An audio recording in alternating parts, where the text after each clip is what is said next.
Did you ever think you would make it? I feel I'm so close I could taste sweet victory. I know this life meant for me. Yeah, why would you bet on Goliath when we got Bet David? Valuetainment, giving values contagious. This world of entrepreneurs, we get no value to haters. How they run, homie, look what I become. I'm the one.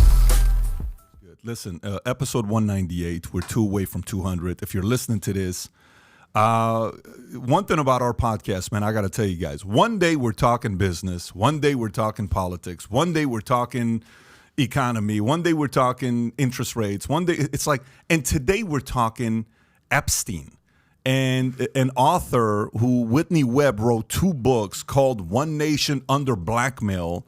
She did so much investigative journalism on this topic that she had to do a volume 1 and a volume 2. The first one is between the intelligence and crime that gave rise to Jeffrey Epstein, and the second one is around how organized crime gave rise to Jeffrey Epstein. This goes back to Mossad. We're going to talk about Ghislaine Maxwell's father, Robert Maxwell, who is a very, very interesting character himself. I think he came from a family of 9, and I think he had 9 kids or 7 kids, and I think the last kid he had was Ghislaine. So we got a lot of things to be talking about. Her background, again, outside of that, as an investigative journalist, she's an American writer, a researcher covering intelligence, tech, surveillance, and civil liberties for the podcast Unlimited Hangout. Whitney's also a staff writer for Mint Press News and contributor to Ben Swann's website, Truth in Media. Having said that, Whitney, thank you so much for being a guest here. Hey, thanks for having me. It's good to have you on. Yeah, I'm really happy to be here. If I could just correct the bio really quick, though. I used to work for Mint Press. I still contribute there, and I write for my own site now. Got it. So you used to work, now you just contribute. You don't work there anymore. Yeah. Okay. I mean, that's important to say. Yeah. So the audience They're knows. great people, though. I like the team at Mint Press News at all. But you don't want them to tweet out today saying Patrick Bay David said Whitney is still a writer with us. Well, I feel like the intention of this entire episode today is setting the record straight on a multiple level of topics. Yeah. Well, I mean, but the whole thing is like some of the stuff we're going to talk about today, guys. I mean, if you just brace for impact, it's going to be weird. It's going to be deep. It's going to be, if you're already into this and you've already been following it for yourself, you're going to say, okay, I know a lot about this and I've been looking forward to this podcast. Great. If you don't follow this, you're driving in your car. Maybe if you used to go on 85, go 72. You know, if you're, at work and you got your employees around you and you got like a deadline today, maybe don't listen to this at a 2.0 speed. Listen to this at 1.25. Slow down a little bit because we're going to talk about a lot of different things. So just an opening thing. There's a lot of things a person can do investigative journalism on. You can do stuff on JFK assassination. You can do stuff on many different things. What got you turned on about wanting to learn about what's going on with Epstein? Well, it was actually when Alex Acosta, who was Secretary of Labor under Trump, he was quoted by Vicky Ward and some other people as saying that the reason he backed off on Epstein was because he was told that Epstein, quote, belonged to intelligence. So I originally wasn't planning to write about the case because I tend to focus more on underreported stories, and there was a lot of buzz around Epstein after his arrest at that time. But once the intelligence angle came up, it was kind of like, well, I'd like to see, where that leads, because even when that acknowledgement came out, there wasn't a lot of interest, at least it seemed to me anyway, in mainstream media, and getting really to the bottom of what that means, that he belonged to intelligence. Yeah, what does that mean? Belongs to intelligence. It could mean a lot of things, right? It could he could either have been an intelligence asset, he could have been, an agent.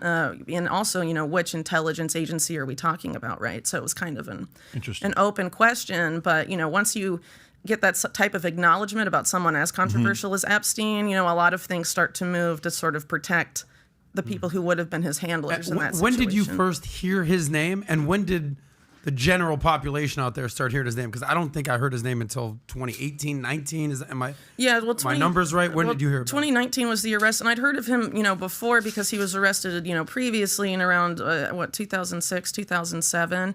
So his name was around because, even then people knew of the association with people like Bill Clinton and Trump and a lot of, very powerful and influential people. Mm-hmm. He's been talked about for a while. It's not a new thing. But the focus was a lot more extensive. Yeah, of course, absolutely. For sure. The average person hearing Epstein's name is in the last handful of years. Couple of years. So absolutely. That's a good question right there. So maybe from this perspective, what does the average person, in your eyes, since you've been doing a lot of due diligence and research on this, what does the average person think they know about Epstein?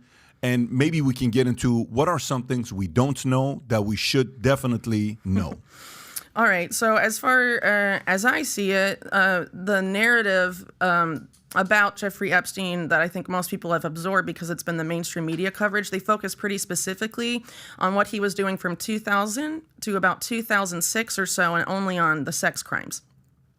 And beyond that, maybe a handful of outlets have talked about things maybe in the 90s, maybe things after his first arrest, what he did between that time and his second arrest. But really beyond that, it's a very narrow focus, in my opinion, because this is a guy that really entered, the workforce, I guess you could say, sometime in the 70s. And he was, visiting the Clinton White House in the 90s. And there's been very little interest, especially in American mainstream media, and talking about that particular period of time in Jeffrey Epstein's career. Actually, like UK media outlets like the Daily Mail and outlets like that have been much more focused on those aspects of the Epstein case than American mainstream media. And that's pretty telling because, Bill Clinton's an former American president, not a former British prime minister. So, why the lack of focus? The Daily Beast has also talked a little bit about that, but as far as I know, that's, pretty much it. So let's get into it. So for again, like you said, a lot of people, they know about, what happened, some of the sex scandals in the earlier years. Great.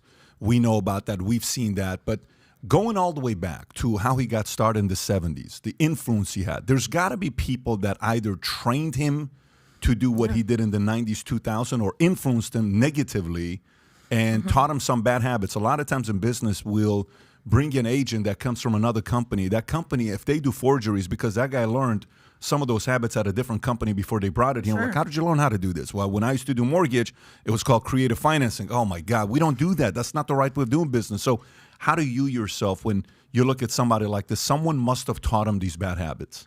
Right. So it looks to me that it was somewhere around the time he went to Bear Stearns, which was his first really entry into the financial world. Because, as I just mentioned earlier, most people think of Epstein as a sex criminal. Based on my research, he's just as much a financial criminal as a sex criminal. But in the book, I try and go even further back to that in pursuit of, where this intelligence tie may have originally started. And, he was apparently had a British royal family connection as early as the early 70s, like 1971, when he was, in his 20s. He was supposed to be backpacking in Europe. There's some weird mystique around that particular trip that I note in the book. But after that, he, went to the Dalton School, which I think some people that looked into the case, after his second arrest are probably familiar with, because the man that hired him there, who is the headmaster of Dalton at the time, was William Barr's father, Donald Barr. And Bill Barr, as in the former... the two-time Attorney General. Yes, correct. And his father was a former... a veteran of the Office of Strategic Services, which is a precursor to the CIA. And then he went to Columbia and was sort of a talent scout, I guess, in a sense, because he ran a lot of programs at Columbia focusing on talented high schoolers. And it's very possible that Epstein was a very gifted high schooler in the New York area. He graduated high school very young. He went to the Interlochen Academy of Arts and was a very talented teenager. So it's very possible he may have met Donald Barr that way.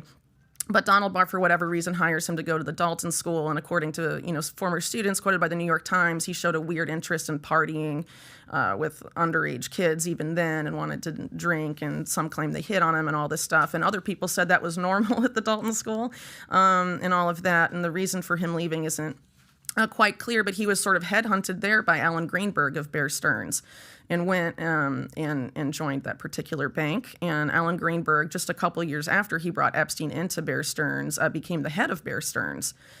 So Epstein was sort of, from what I understand, seen his mentor was basically Greenberg, and Greenberg goes to the top of the bank, and so obviously that helps Epstein's career. He climbs the ladder pretty rapidly there, and then starts working with some of their elite clientele, the identities of which we don't exactly know, but based on the circumstances under which he left, it was related to an SEC investigation focusing on insider trading of the Bronfman family company, Seagram's, I believe. Seagram's. Yeah, so it seems like Edgar Bronfman, he may have been involved in advising him on some things. And what he was apparently well known for and talented in at Bear Stearns was advising people about tax law. So there may have been some sort of tax evasion stuff or something. I mean, he left under rather murky circumstances, and there's a lot of, differing opinions coming out of there. But in looking at the particular Seagram's insider trading stuff, and that the SEC was tipped off that Epstein knew something about it, and Epstein leaves, so there's no blowback for the bank, because at this point, right, his mentor is the head of the bank. That could obviously have impacts all the way up at Bear Stearns, right? And another thing that's interesting is just a couple around that same time, the person who had been the legal counsel for Bear Stearns most of the time that Epstein was working for that bank became CIA director under Reagan, Bill Casey. So these links, by the way, if you go on Donald Barr, because we went through that very quickly. Bill Barr's father, Donald Barr. Okay, so that's Donald Barr. When he was at Dalton, just to kind of put into perspective for the audience, how big of a deal is the school Dalton? Well, from what I understand, it's kind of one of, I'm not from New York City and I've never been there. So, I don't have like an insider understanding necessarily of that. But from what I understand, a lot of, elite wealthy people went to the school, send their children there. Yeah. Mm-hmm. And when he hired Epstein to become a professor teaching mathematics, this is a guy that's never had a degree before, right? Like Epstein never got a degree. No, he would have not been eligible, as I understand it, to even teach in public school in New York. How does that make any sense for him to get a job teaching, even though he's never had a degree before? Right. So Donald Barr apparently hired unconventional teachers and was known for this, right? But he actually left by the time Epstein started. Hiring decisions were apparently made in the spring. And that summer, Donald Barr left after having made those hiring decisions. So during most of Epstein's time there, it was another headmaster. And from what I understand, Donald Barr's him leaving the Dalton School was rather acrimonious. Like he was sort of forced out, it seems, by angry parents and some angry teachers. Yeah. So apparently he was there till what? Summer of '94 is when you're forcing me to do so much research. It's not even funny. I think it's like 74. 74. Yeah, that's summer of '74, and then Epstein started working months prior to that, right? Like in '73, teaching physics, and you don't have a 4-year degree. That's incredibly weird to me. Well, it's weird that he was hired, considering that he couldn't even have taught at public school. Is this Epstein or Bill Barr's father we're talking about right here? Well, in terms of who was Epstein? teaching? No. Donald Barr hired Epstein. Got it. But Epstein didn't have a 4-year degree to teach anything, even in... Yeah, he didn't graduate from undergraduate. Yeah. Mm-hmm. So just think about it. And then, by the way, the one thing that's also pretty weird with this whole connection is Donald Barr wrote a book. Space Relations. Yes, Space Relations. Published a science fiction novel that contained several prominent references to and descriptions of rape and sexual slavery. Sex slavery. That's true. And that was published shortly after he left the Dalton School. So there's a weird mix here, right? But, I mean, you can't make any direct connection necessarily, but given everything else we're talking about Epstein, intelligence, the sex crimes, all of that, it starts to look kind of, weird, this far back. But, obviously over time it gets... Can you do me a favor and just pull up the following? Pull up the text I just sent you. And the only reason I'm showing this is because I know the folks at YouTube value Snopes because they want things to be looked at. And you know how, if you can pull that up. But while you're doing that, the strange part of the story is the fact that the person that ends up putting Epstein in jail is Donald Barr's son, William Barr. Well, at this exact time when Donald Barr hires Jeffrey Epstein and all of this is going on at the Dalton School, William Barr is already at the CIA. William Barr's already at the CIA. Mm-hmm. That's where he started his career pretty much. In 73, 74. I think it was after. Well, so Epstein, I think it started in 74. So as I mentioned earlier, Donald Barr made hiring decisions in the spring, leaves that summer, and then Epstein starts that fall semester. And in the same period of time, William Barr's already associated with the CIA, yeah. So for the folks at YouTube and others, here's Snopes. Okay, so we're fact-checking this. Did Bill Barr's father mentor Jeffrey Epstein and write a bizarre novel? Okay, so if I can comment on that, we're not talking, I didn't say anything. Right now, we haven't said anything about there being a mentor relationship, right? It was a hiring decision. Right. So a lot of times with these fact check sites, they'll put in like, oh, there was no mentor relationship, and then they debunk the whole thing. But Donald Barr did write a bizarre novel. Yeah, and he did hire Jeffrey Epstein. Can you pull up a little bit? Those are facts right there. Hang on. But let's see what these guys are saying, because these guys, people follow these guys. Mostly false. So go up. So, okay, down at the top, let me read that one first. Claim, Donald Barr, father of U.S. General Bill Barr, hired Jeffrey Epstein as a teacher, served as his mentor, and wrote a novel about men raping teenage girls. Okay, go to the bottom. Mostly false. What's true? Donald Barr was headmaster of Dalton School in New York until the summer of 74. In 74, Epstein began working as a math and physics professor at the school. In 1973, Barr published a science fiction novel that contained several prominent references to and descriptions of rape and sexual slavery. What's false is Dalton is not an all-girls school and was not so when Epstein worked there. The claim that Barr was Epstein's mentor appears to be more than an idle speculations unsupported by evidence. Barr's novel does not celebrate slavery or sexual violence against underage girls, and in one instance, the protagonist brutal murders another character to avenge the rape of a teenage girl. Right. So I wasn't familiar with the date of the publication of the book, but I knew it was around the ballpark, the same time that he's hiring Epstein. So I didn't know it was earlier, but I've never heard the claim that it was an all-girls school. As far as I understand, it was at this time. I mean, who would want to write a book like that? Both genders. But I haven't read the book. I've only read parts of it. But from what I understand, there is like a sex slavery thing, but not necessarily for like minors, right? But it is an odd book, to be sure. Whitney, I know we're going to go a bunch of different directions, but what I want to sort of hunker down on is what's the importance of this narrative that we're creating right now, or not that we're creating, that we're discussing, with Bill Barr's father, Donald Barr, Epstein. What's the importance of this more broadly, part of the story? I would say this is the beginning of several other examples in Epstein's career where it seems like he has a meteoric rise that would otherwise have been unavailable to him if it weren't for some sort of connections that he possessed. He's stepping into some sort of support network that protects him, not just through his, financial criminality, but his sex criminality. Because remember, he was doing this for a long time, including the sex crimes, and nothing happened to him. I mean, you have someone like in January 2020, you have Cindy McCain, John McCain's wife, coming out and say, we all knew what Epstein was doing. I mean, and there's no direct John McCain-Epstein connection that I've seen. So this means, in the U.S. Senate, it's known what he's doing and nothing happens to him. You don't operate like that and abuse thousands of girls and get away with all of this stuff if you don't have someone behind you, right? So this is just a case example, sort of an initial case example of like this sort of meteoric rise. He shouldn't have been teaching. Social climbing. Yeah. How does this happen? Yeah. There's something behind the scenes here, and this is sort of the first he narrative wasn't of that. even qualified to teach public school, right? So he's teaching at one of the most elite, schools in New York, and it's kind of odd. This is that at he age would be 20. there. I did the math. This was in 1973. He was born in 1953, give or take. So he's college age, give or take, at this point. Yeah, I believe so. Okay. Somewhere. But he didn't graduate from college, right? So it's just unusual that he'd be in that circumstance at this elite school. And then it's again unusual that the head, one of the top guys at Bear Stearns would be like, come work for my bank, a guy that hasn't graduated from college and all this stuff. And it's supposedly because he mentored his daughter or his son. I mean, there's a lot of discrepancies because the daughter was like, no, nothing to do with me. And then other people were like, yes. And, no one wants to say they had any association with him. This is a very basic question because we can go, laundry list of the nasty, crazy things he's done. But very simply, was he a very smart guy? Like as far as like anyone who around him was like, oh, he's really smart. That guy knows what he's doing. Yeah. As far as just basic IQ and basic, education. Well, you've had a mix of responses, right? Since he became infamous, of people being like, yeah, he was really smart, and then other people being like, no, he was just a schmoozer and charismatic, and that was it.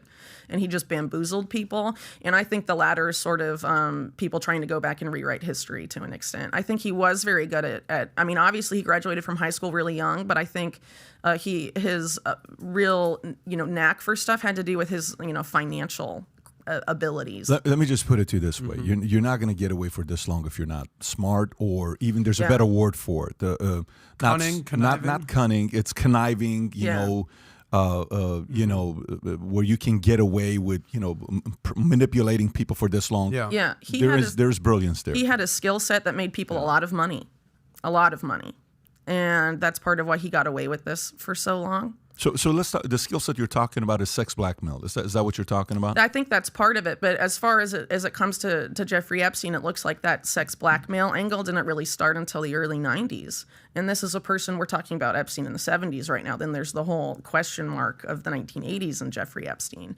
And I would say that, like I mentioned earlier, the financial crime angle is just as important as the sex crime angle with Epstein. And it's also the least explored when you're talking about this guy. So what do we not know? What do we not know about the 80s?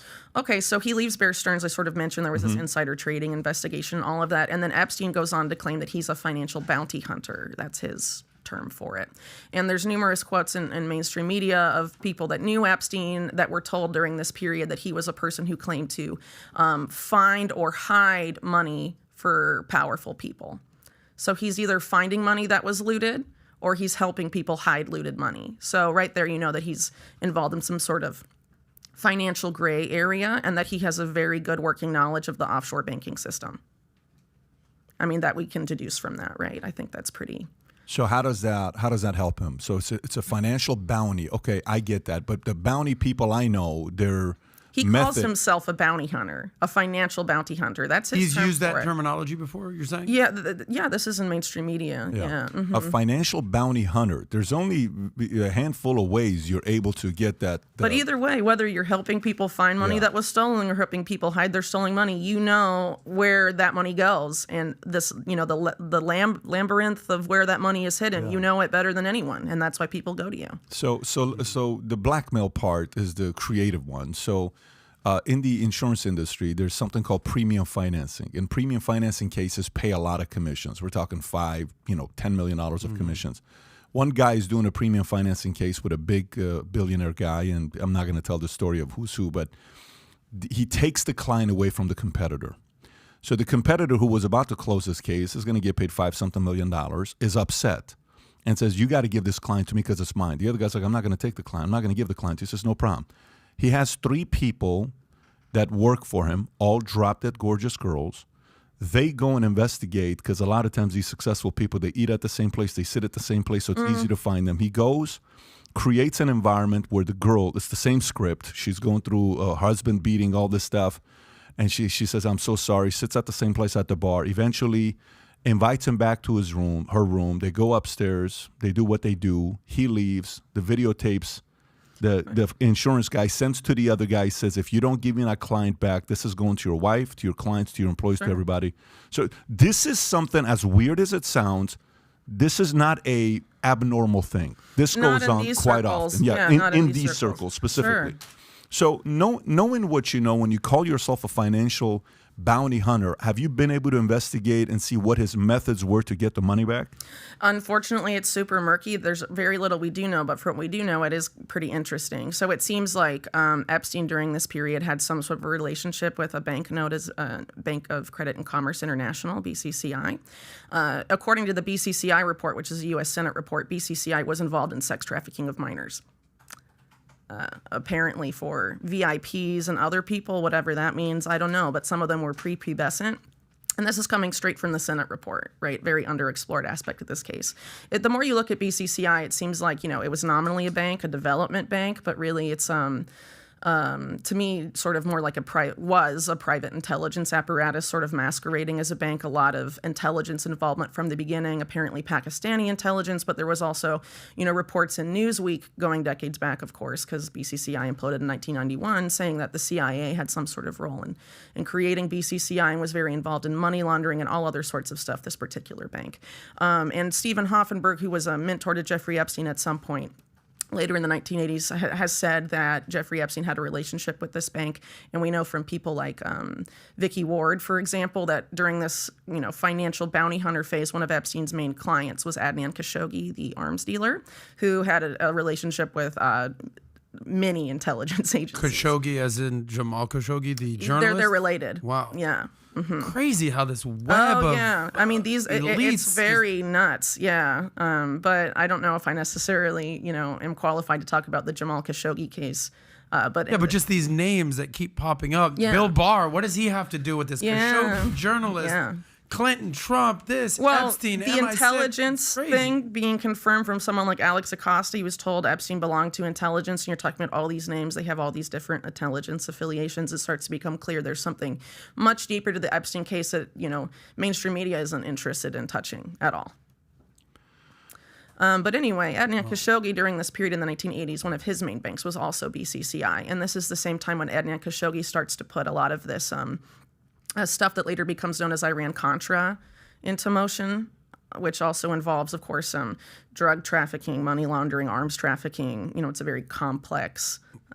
Which Pat is very familiar with the Iran-Contra affair. So let's keep going back to the 80s. So is that pretty much all we know about what happened with him in the 80s?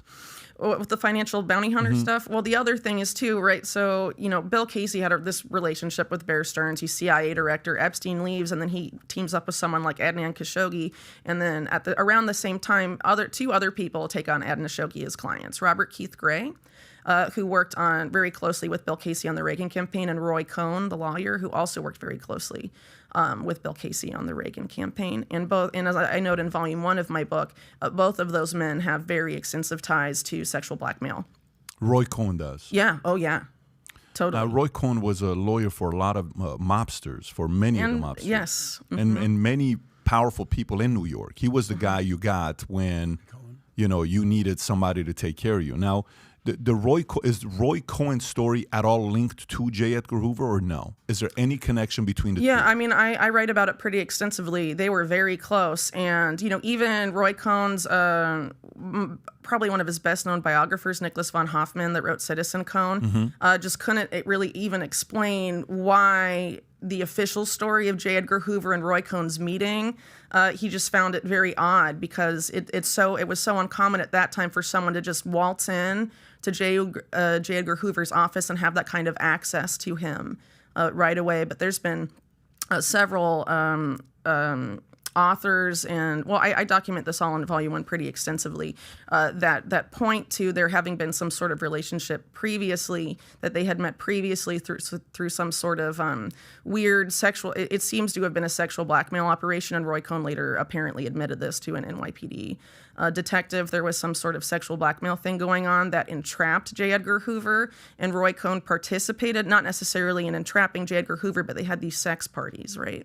And so J. Edgar Hoover was seen at these, Roy Cohn was seen as these, and a guy that was close to both Hoover and Cohn, Louis Rosenstiel, who was a liquor baron of that particular area, was also sort of in this same circuit, and it's alleged that this all took place at the Plaza Hotel. It's important to say this real quick while you're going through this. Everything that you write about is primary sources, right? It's not, for the most part, you're going through primary sources. Or, so in the case of this, a lot of it comes from different books written by people that are sourced that way from interviews and things like that. Got it. But okay. Yeah, I mean, anyone that looks in the book and goes through the footnotes of what I write about is going to find very high quality sourcing. Sure. So with Roy Cohn and J. Edgar Hoover, so you're not saying Roy Cohn was involved in the sexual blackmail against J. Edgar Hoover is why the mob was able to say so Roy wasn't involved at all to corner J. Edgar Hoover so he can help the mob. That was not the connection. Not necessarily, but they seem to have been in this. They attended these same sex parties that the mob was apparently using to blackmail people. And when Roy Cohn admitted his involvement, he apparently admitted to this NYPD Vice Squad detective that he was involved in these kind of operations, but that he only did it because he had been entrapped. Originally, so this NYPD detective had when I interviewed him, he expressed us some sympathy towards Cohn, he felt bad for him. But Cohn did this stuff because he was apparently entrapped at some point. And you have to keep in mind this is a period of time when it's very difficult to be a gay man in DC. So, a lot of this stuff is sort of underground. And, if it were to come out that they were homosexual, it could have ended their political careers. Both of them, him and J. Edgar Hoover. Oh, absolutely. Roy and Cohn that's why the blackmail was so effective, right, I think, absolutely. in this period. Yeah. And by the way, even Roy Cohen's assistant, who was with him, they call him, he was his lover. He died in 1984 from AIDS. That's Roy Cohen's assistant who died in 1984 from AIDS. And that's the AIDS pandemic where everybody was talking about. Roy Cohn also died from AIDS. You're right, I know, but the point being is his assistant died from it, and then boom, the same thing happened with him. Are the stories with J. Edgar Hoover? He was the director of the CIA, FBI. I'm sorry, FBI. the stories about cross-dressing and high heels, how much truth is in that? Okay, so there's a couple different sources from that. So one is Susan Rosensteel, or I think that's her name if I'm not mistaken. It's Louis Rosensteel's fourth wife is a source for that. And then there was a separate source. There were 2 or 3 separate sources unrelated to Susan Rosensteel that corroborated that claim.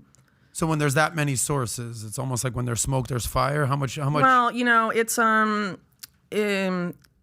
when it's corroborated, I mean, I feel like then it's possible to report it. I mean, people can make their own conclusions. I mean, there's some people I think that have a very vested image in the image of Hoover that we're all FBI told. director, So, course. there'll be people. It doesn't matter how much you corroborate it. There'll be people who won't Do you believe believe it. that, Pat?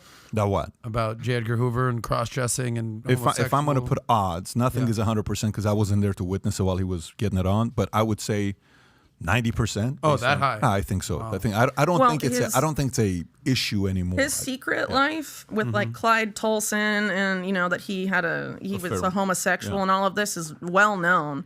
And there's even been like Bill Clinton speeches from the 90s where he sort of references that about J. Edgar Hoover and everyone laughs in the room, right? So like there may be some stuff that isn't known necessarily to the American public, but like in these elite circles in DC, stuff gets out, So right? my question about elite circles, we constantly hear this word elite, the elites, the rich elites, the global elites, the elites. These days in America, everything's so fracturized. I'm on Team Red, I'm a Democrat, I'm Very a blue, polarized, very yeah. polarized, right? And one thing I always say is like, I don't care about the blue, I don't care about the red, I follow the green, right? It's all about the money, follow the money, right? Oh, right. I agree with you there, yeah. These themes that we're talking about with J. Edgar Hoover back in the 50s and beyond that, JFK and to the 80s and Reagan and Clinton in the 90s up until today and Trump, there seems to be like 3 common themes: money, power, and sex. And that just sort of pierces through everything. Is that fair to say? Yeah, I'd agree with that. Those are the major 3 things probably that are a common thread throughout my book, because my book really starts back in like the 40s and goes up. And so, yeah, I mean, through those decades, that's what makes the world go around as far as the U.S. is concerned in power. Because, a lot of people look at the politicians and think that's the power, right? But who is backing those politicians and who's backing those backers? And to paraphrase J.R. Tolkien, who's the banker of those backers, right? So there's like always these different layers of power. And talking about someone like Roy Cohn had a system called the favor bank system, which is what he called it, and everyone he interacted with had an open account in his favor bank, and you either, do deals with him or you go against him and you get plus or minuses, and, you make all these unsavory alliances, especially New York City, to stay in power, and things like that. And Roy Cohn learned a lot of this just growing up as a very young boy. He was not typical. He was very interested in power and accumulating it for a very young age, and he was very close to like very prominent mob-leaked businessmen like Generoso Pope, who was the father of one of his best friends growing up, and had this. He was very close to Frank Costello, the mobster, and ran one of the biggest cement companies or concrete companies in New York. Obviously, very important to real estate and very close to organized crime. Very politically powerful because he had a monopoly on the Italian language newspapers in New York for Italian immigrants. So he basically controlled that voting bloc to a significant degree. And so, Roy Cohn had sort of an inside track into how these deals are made behind closed doors with businessmen and politicians. His father was a very prominent judge with the Democratic Party. And at this point, the Democratic Party in New York, a lot of that power base is unions, and the mob took over a lot of the unions very early on in the 20s and the 30s. And there are even some cases I note in the book where, they wanted a mob-backed politician in power. They threatened the life of some guy, and then they just put the mob guy in. And this is back in the 30s. Have things really changed? I don't necessarily think that it has. I think more mainstream media willingness to look at those cases has declined steadily with the years, because what kind of journalist wants to take those kind of risks, right? Wow. Especially if you live in the swamp that you're writing about. Pat, let me get your opinion, because this is mind-blowing to me. I don't know if there's anybody on the planet like Pat that has interviewed collectively business people, political figures, and mob people. Oh, really? Like if you put those 3 trifecta together, Pat venture to say, I don't know if anybody's on your level in that regard. You've interviewed Rudy Giuliani and kind of how they compare, what the mob does and political figures. Like when you're processing all this, you brought up Frank Costello. Right. Like when you're hearing these common themes, like how are you processing all this? No, I mean, listen, I can see this happening. because the easiest way to get somebody, like you ever see somebody that flips? Like even the conversation came up with Joe Manchin. We're talking about why did he all of a sudden go from not supporting to supporting? What happened there? What happened with Colonel Powell go from where he was at to all of a sudden flipping? Why do some people all of a sudden dramatically flip, which makes no sense? You were loyal 60 years to this cause, then dramatically you go XYZ. Did somebody have something on you? Is somebody calling and saying, take a look at this picture, take a look at this video, take a look at this? I'm not telling you to do this. All I'm saying to you is, if you don't, there are people much more powerful than me that are going to probably leak this to the public, and I don't want your reputation to be ruined in the face of your kids and all that other stuff. There are very few people that are willing to say, go ahead, do it. I don't care. Go ahead. Do. Very, very few people. Matter of fact, I'm willing to say it's 0.0001%, because these same people that are driven by power, sex, and money are also driven by legacy and their reputation. And so the moment you risk their legacy and reputation, that's the ultimate control. But you want to talk about the ultimate slave? The ultimate slave is when somebody has that kind of dirt on you. For the rest of your life, you have to do whatever they tell you to do at the sacrifice of anything. So has that happened? Was the mob involved for doing this? The mob wants to control and have power over you. Back in the days, the way they did it, they had many creative ways of doing it. I don't see this not being the case. But let's go back into the 40s, because there's a lot of names when we go back to the 40s. So my interest in the following is this. Here's what my interest is. Anybody that becomes a high level criminal in any industry saw it through somebody else. Typically, someone taught them how to do this. Yeah. It's not like they accidentally picked this up. Somebody taught them how to do this. Few of them, maybe they're inspired by a book they wrote, a book they read, or a movie they watched. But for the most part, they saw someone do it. So Epstein goes back. Dalton brings him in. Who taught him the sex blackmail model, though? You don't know that, right? No, it's very hard to know. I'm sure there's some people who claim they know, but, frankly, from what I've seen, it's very hard to know. But I think it's more likely it took place somewhere in the 1980s. It was probably either BCCI or even someone like Adnan Khashoggi, right? Adnan Khashoggi had a yacht, and he was accused of having a harem of women on that yacht, and he would use that to butter up politicians, private businessmen, whoever he needed to, help him accomplish his goals, which, more often than not was, selling weapons deals, right? So, there's a lot of different places it could have come from. Like I mentioned earlier, BCCI was sex trafficking on basically an industrial scale. And as I note in the book, the way it's described what they were doing in the BCCI report, very similar to what Jeffrey Epstein and Ghislaine Maxwell later did. There was a woman he was working with in that BCCI report. So this is the creator of BCCI and a woman in Pakistan, because they were trafficking women from Pakistan mainly to the elites of the United Arab Emirates. It was probably more extensive than that, and it's sort of acknowledged in the BCCI report, but what that report documents is this Pakistan to UAE pipeline. And it's honestly very disturbing. But the way it describes what this woman was doing in advancing this sex trafficking operation there, very similar to the role Ghislaine Maxwell would later go on to play with Jeffrey Epstein. I have a question about these women. And yachts, boats, women. I grew up in South Beach. This is every weekend, right? This is not a big deal at all, except for this. So women, there's no secret guys like beautiful women. I don't think that's a controversial topic. This tale as old as time. Yeah. But these young women, these underage women, my question is this. Is it used for blackmail? Are they a pawn in a deeper game? Or are they just sick fucks that actually like younger women? Meaning, I'm into 15, 16-year-old girls. Or no, I'm into hot women. You tell them that they're 18, 20, 21, whatever. Well, it actually turned out she was 16, dude. And we have pictures to prove it. And we're going to use it as blackmail. Which one is it? I think it can be, it really depends. It could be both, really, depending on the person. Look at Jeffrey Epstein. In Jeffrey Epstein's case, I think he was definitely doing the gotcha stuff and the ladder stuff to people. I think that's pretty clear. But in addition, when he tried to justify himself to journalists after his first arrest, he would be like, now listen, historically, the age of consent wasn't 16, and it's not that weird. Once they hit puberty, like game on, basically, is what he was saying. And people have pointed to I think it's an op-ed piece that Alan Dershowitz wrote, and I think the early 2000s or late 90s, don't know the exact date, but he says something like, it should really be once girls start menstruating. Dershowitz said this? Yes. This is why his name constantly gets brought up.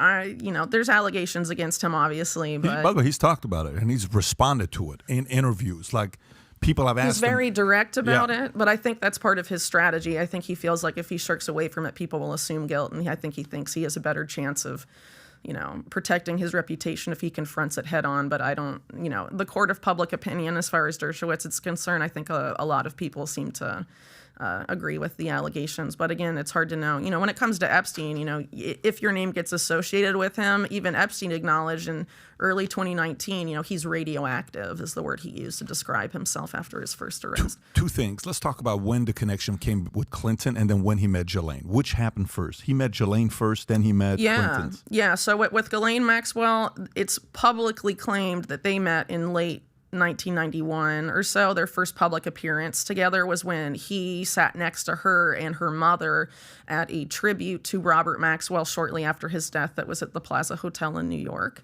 But, that was sort of, in my opinion, more of a coming out of their public relationship and this close association that followed from that point on of Jeffrey Epstein and Ghislaine Maxwell. I note in the book that there's differing allegations, and people are open to make up their own conclusions about it, that they met years prior. And there's also allegations from people that worked with Robert Maxwell when he was doing stuff for Israeli intelligence, including former Israeli intelligence agents, that Robert Maxwell and Jeffrey Epstein knew each other in the mid-1980s and worked together on intelligence stuff, and that Ghislaine Maxwell had sort of brought Epstein into the fold because they had some sort of romantic relationship in this. Who had the romantic relationship? Jeffrey Epstein and Ghislaine before 1991. That's the claim. Is that how you would, how would you describe their relationship? Were they friends? Were they lovers? Were they business partners? Was it all the above? Was it weird? Was it sex? I think after 1991, it was definitely very business partner stuff. There's been a lot of this stuff out there to absolve Ghislaine, I think, in a sense, where they say, oh, she was just enamored with him and that's why she did everything. I think it's much more complicated than that. And the reason I think they've been able to sell that narrative so well is because they just totally ignore her father and her relationship with her father. Her father dies and she's used to being in this particular relationship with a man, in this case her father, who dominates her life and runs it basically for her and has for years, and then he's dead, and what does she do? She goes to someone who's just like Robert Maxwell. So it's important to find out more about Robert Maxwell because he himself was a very, very interesting character. What do we know about Robert Maxwell? Oh, man. Well, I mean, we could fill up the whole podcast talking about Robert Maxwell, to be honest. Really? But really, his intelligence connections are a matter of record. He was very closely associated with Israeli intelligence. He was also closely associated with figures in Soviet and Eastern European intelligence to a significant degree, an alleged relationship with British intelligence. I mean, it seems like he could have been a double or triple agent, very involved with intelligence stuff. And that's why it's complicated when we talk about intelligence affiliations. Oh, people are like, Robert Maxwell was just Mossad. Well, it's more complicated than that. These people are interested in money and power for themselves a lot of times.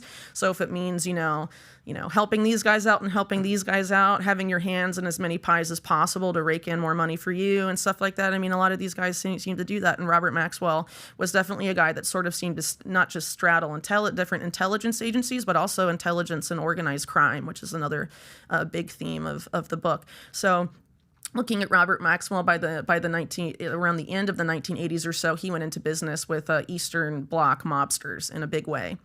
People like Semyon Mogilevich, whose name has come up, for example, like when mainstream media talks about Donald Trump and the Russian mob and all of this stuff, it all goes back to Semyon Mogilevich, but they won't acknowledge that he was a business partner of Robert Maxwell, and you have Donald Trump partying on the Lady Ghislaine, Robert Maxwell's yacht, in the same period in the late 80s and all of this stuff. So is it really more of the Maxwell mafia or the Russian mafia, right? There hasn't really been an interest in connecting, those dots, right? And I think it's interesting, too. You look at Donald Trump's reaction to Jeffrey Epstein's arrest. He wants to distance himself. I'm not a fan, right? And then Ghislaine Maxwell gets arrested. I wish her well, he says. And people like that used to be pretty close to this nexus, like Stephen Hoffenberg, say that Trump was much closer to the Maxwell side than the Epstein side. From the father's side, Robert. Yeah, and that it continued, that his affiliation with Epstein and Ghislaine after Robert Maxwell's death, talking about Donald Trump, was because that he was closer to Ghislaine than Epstein necessarily. Well, let me ask you this. How was Trump's relationship with the Murdoch family? I'm not exactly familiar with that, but because these guys were competitors. Maxwell and Murdoch were not. Were too competitors, fond of, yeah. But Trump's mentor was Roy Cohn, right? And so Roy Cohn had a friendly relationship with Murdoch. Got it. So and these guys are going at it, and this character Robert Maxwell could have been like a great Gatsby character, because he would tell the stories, and half the stories you don't know if it's real or not, but at that time you kind of have to believe it. He's been described as like narcissistic, a very big on self-promotion, he was determined to make himself and his family sort of like the next Kennedys. He wanted to make a dynasty of power. That was what he was interested in. Robert Maxwell, yeah. And one of the top FBI special agents in New York, John Patrick O'Neill, went on record saying that Robert Maxwell, before he died, set into motion a global coalition of criminals, that he basically made a major successful effort to bring together organized crime factions from around the world into like a global, basically criminal conglomerate, at the same time that he has all these intelligence affiliations. Wow. And that's pretty significant, right?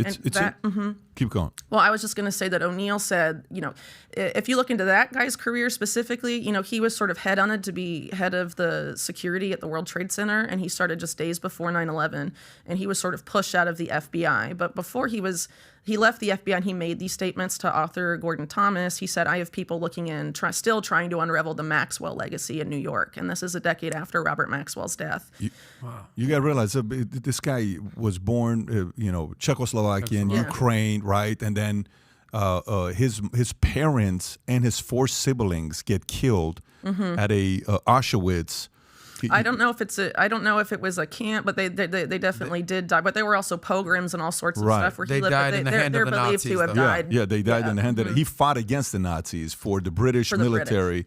And so then later on, he goes into wanting to compete in media, the whole mirror. And then, he owned 51% of MTV. It's kind of weird. This guy owned 51% of MTV. Robert, he owned 51% of MTV? He was building a massive he owned 51%. media empire. This guy's like 51% of MTV, and then this is Ghislaine Maxwell's father, Robert Maxwell. So, and then Ghislaine is the last child, the ninth child, youngest, and his favorite after the eldest son is injured the eldest son is injured. I think Michael Maxwell. He dies after being in a vegetative state for several years. He was the favorite child, then had this awful car accident, and then Ghislaine was born around the same time that happened with her older brother, and so the family basically neglected her for the first couple years of her life, and she developed a childhood anorexia and stuff, and had a lot of problems with feeling even acknowledged by her own family, which obviously is going to have psychological stuff, implications for her, obviously, and then it doubles back, and then she becomes the favorite child. So you have that neglect, and then you go to being favorite child. There's you sort of see Robert the psychology Maxwell start there. 9 kids, you're saying? I think it's 7. Okay, so all these kids, was it with the same woman, and where were they all born? Do you know? Okay, yeah, it was Betty Maxwell is the wife, and very complicated relationship there because Robert Maxwell was not faithful. And doesn't seem like the kind of guy who's the faithful guy. She was very faithful and very devoted. So I feel kind of sad for her, to be honest. But he was not faithful. But he wanted his children to be sort of like arms of his empire, right? Yeah. But 2 of them are estranged, I believe. I forget their names. One went away to Argentina, and the other one, he was not very nice to a lot of his kids. He was known to verbally abuse Kevin and Ian, and then the daughter that's estranged, he insulted her appearance a lot, and that may have affected. Pat, is there any doubt in your mind that he was an intelligence asset, Robert Maxwell? I just started looking into this a couple days ago because it's all her fault. I mean, I literally just started looking into this a couple days ago. I'm not the first, though, with Robert Maxwell. Seymour Hersh published a book called The Samson Option, Why Robert Maxwell Was Still Alive, alleging a relationship with Israeli intelligence. And in Britain, the libel laws are very strong. So Robert Maxwell sued over that intelligence claim, and he did not win. Did not win. And by the way, here's Seymour Hersh was right.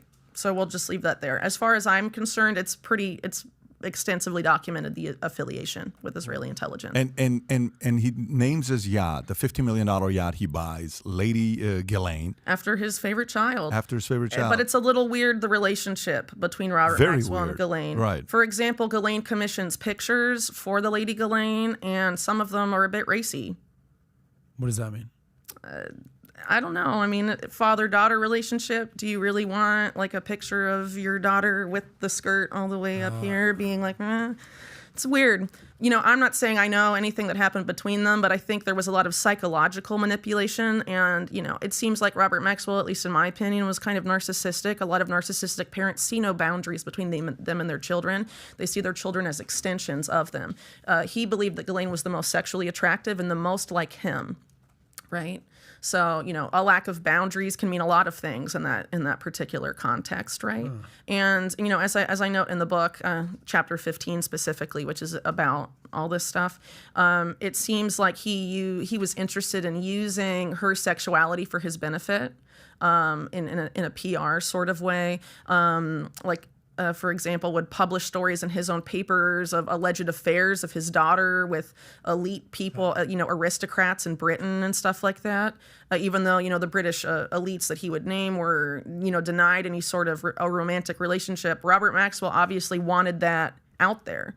And this is the same guy who, with Ghislaine's, boyfriends when she was in high school, didn't want them near the house, didn't want her to date, was very controlling of her romantic life, but at the same time would publish, basically gossip and smutty gossip in his newspapers about her. I can see most dads not wanting, your teenage daughter around. But he wanted her to marry a Kennedy. That's what he wanted. Oh, really? Oh, yeah.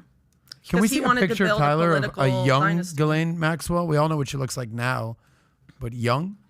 Yeah, and after, no one knows how he died. Suicide, what happened. There's a lot of to him. allegations, but let's look at what Ghislaine Maxwell says. Ghislaine Maxwell believes that he was murdered by rogue Mossad agents and the Sicilian mafia. That's what Ghislaine Maxwell thinks happens to her father. When does she say that? I think it's quoted in the New York Post somewhere. I cite it in the book. She says he was murdered because they. The other children claim not murder, but she thinks she was the person who, according to British journalists, when he died, she was the one that came down out of all the siblings, came to the yacht right after his death, goes on the boat and shreds papers. So that means out of all the kids, if that's true, out of all the kids, she knew what was incriminating and what was not, where it was, and what to shred. Yeah, and by the way, when he dies, you know who his yacht goes to? His yacht goes to Murdoch's third wife. Oh, interesting. Rupert Murdoch. It is interesting in the story. That's the part where it's a very, very connection of wanting to compete in media and how the Murdoch Maxwell stuff was pretty intense. That competition, Murdoch drove Maxwell insane. Yeah, looks at things. Just he apparently was willing to stretch his business empire, as far as he could, just to try and stick Murdoch in the eye. and that includes using $460 or $446 million of his employees' retirement plan. Yeah, I know. Yeah. Did you hear this? The pension fund for the Mirror. Mm-hmm. He used his employees' pension fund to finance what he was doing with the media company, $446 million, and the employees ended up only getting half of it at the end after he died, because his sons, I think Kevin, and he didn't leave any of his money to Ghislaine. He felt it was appropriate to only leave it to the boys or something like that. They have trusts in Liechtenstein no one knows about. All right, and the FBI special agents looking at this stuff in New York. Ghislaine apparently came and made this show wearing like rags and like sobbing, like dirty, being like, I have no money, blah, blah, blah, but they didn't believe her. And they were trying to find about all these trusts and stuff that, he was, what Jeffrey Epstein did with money, Robert Maxwell was even better.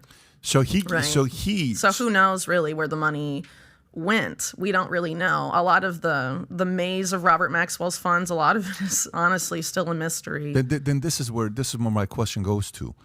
Who had a bigger influence on how to take Epstein's game to the next level? Was it Ghislaine because what she learned from her father, or was it something that who brought more to the table for the crime that they committed, both of them together?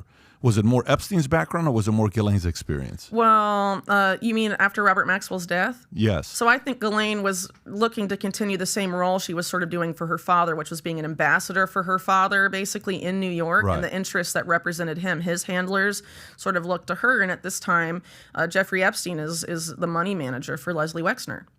And Leslie Wexner is affiliated with a group of very powerful billionaires who, at the same time that Robert Maxwell made his inroads to New York with Ghislaine sort of as the ambassador, Oh, sorry, I lost my train. Oh, yeah. They're quoted in, I think, Vanity Fair of having those billionaires courting Robert Maxwell specifically. So it seems like there was some sort of effort to bring those interests together even before Robert Maxwell died.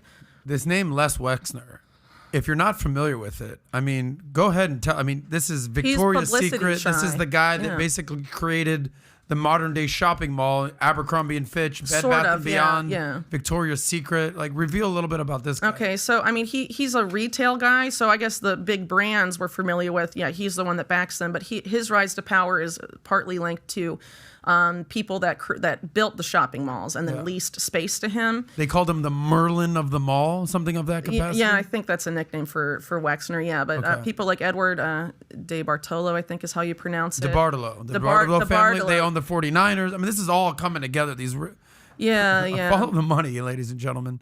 Yeah, keep going. Yeah, and then Alfred Taubman, who was another big he built a lot of shopping malls. He's one of the guys that he's considered a mentor to Wexner, as is Max Fisher, and these are guys, really powerful people from Detroit, specifically involved in real estate shopping mall stuff. Max Fisher also has a background in oil, but also got into a lot of, he's the guy that made Taubman, I guess, because Taubman built a lot of, I think, the gas station, like convenience stores for the oil company, and then got into retail commercial centers. The reason I asked about Lex Wexner is because I went down the rabbit hole. You've done multiple interviews with Tim Dillon, right? Oh, I love Tim. I know, he's someone that we're in touch with. How do you not love the guy? He'll be here pretty soon. But I've watched multiple of your interviews. I'm a fan of Tim Dillon. You know, there are multiple connections there.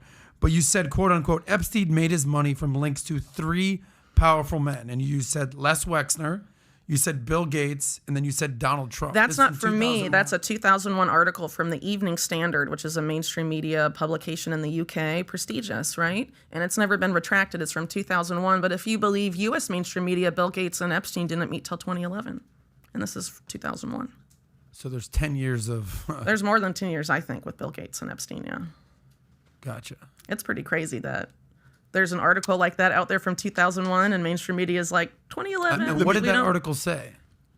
It's talking. So that Evening Standard article is talking mainly about Prince Andrew and who are Prince Andrew's new friends. Oh, it's Ghislaine Maxwell, because obviously, Robert Maxwell's theft of the pension fund money obviously had huge ramifications in Britain. A lot of people, for understandable reasons, didn't like the Maxwell family after that. So a lot of the gossip columns or newspapers would report a lot on what the Maxwell children were doing. They sort of became infamous celebrity children, And so they follow up on them. And then Prince Andrew, circa 2000 or so, is going on vacation after vacation with Ghislaine Maxwell and Jeffrey Epstein. And so Jeffrey Epstein is sort of introduced in that article.